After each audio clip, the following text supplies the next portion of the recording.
عقدة النطهار. الله وبركاته. الحمد لله رب العالمين والصلاة والسلام على رسوله الكريم. أما بعد فأعوذ بالله من الشيطان الرجيم. بسم الله الرحمن الرحيم. وقضى ربك ألا تعبدوا إلا إياه وبالوالدين إحسانا. الآية. صدق الله العظيم. সমস্ত প্রশংসা সেই মহান আল্লাহ রাব্বুল আলামিনের উপরে, যিনি এই বিশ্ব জগতের স্রষ্টা, যিনি আমাদেরকে সৃষ্টি করেছেন, আমাদেরকে অসংখ্য নিয়ামত দিয়ে ভরপুর করেছেন। সকলে সমবেত কণ্ঠে সকলে বলে আলহামদুলিল্লাহ। আজুল ওর ভাই লেগে যাবে।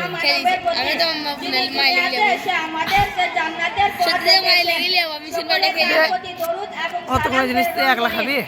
আমার একটা জিনিস নিলে তুই সব জিনিস শেষ হয়ে যাবে নাকি? আপনাদের সম্মুখে উপস্থিত হয়েছে পিতা মাতার সাথে উত্তম ব্যবহার করার সম্পর্কে আলোচনা করার জন্য। সর্বপ্রথম কুরআনুল কারীম থেকে যে আয়াত তেলাওয়াত করেছে, এই আয়াতের মধ্যে পিতামাতার হক সম্পর্কে সন্তানের প্রতি ৬টি উপদেশ দিয়েছেন। ১ নম্বর উপদেশ, ওয়াকাযা রাব্বুকা আল্লা তা'বুদু ইল্লা ইয়্যাহু ওয়া বিল ওয়ালিদাইনি ইহসানা। তোমার পালনকর্তা আদেশ করেছেন যে তাকে ছাড়া অন্য কারো ইবাদত করো না, পিতা মাতার সাথে উত্তম ব্যবহার করো। ২ নম্বর উপদেশ, ইম্মা ইয়াবলুগান্না ইনদাকাল কিবারু আহাদুহুমা আও কিলাহুমা ফালা তাকুল লাহুমা। ভিডিওটা কে করবে?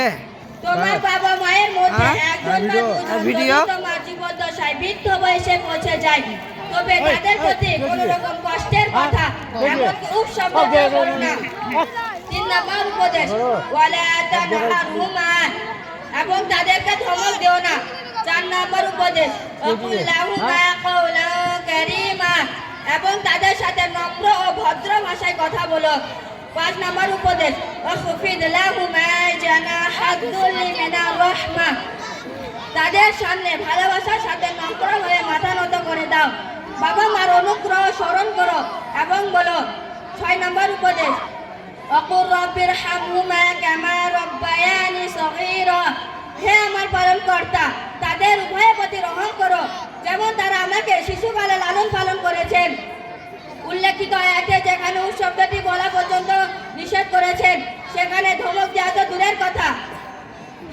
আল্লাহ তাআলা কুরআনে পাকে ইরশাদ করেছেন যে তোমরা তাদেরকে ধমক দিও না, কারণ কিছু হতভাগা সন্তান আছে যারা পিতা মাতাকে কথায় কথায় ধমক দেয়, নানা ধরনের কষ্ট দিয়ে থাকে।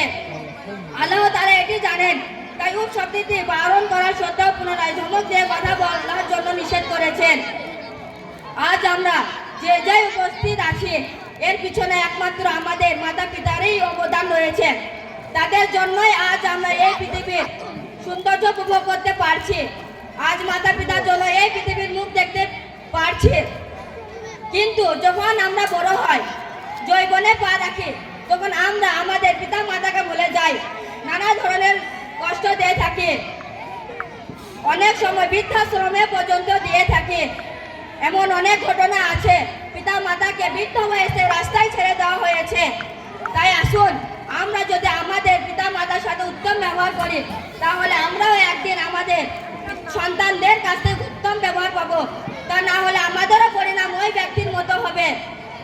আমাদের মাতা পিতার সাথে উত্তম ব্যবহার করা,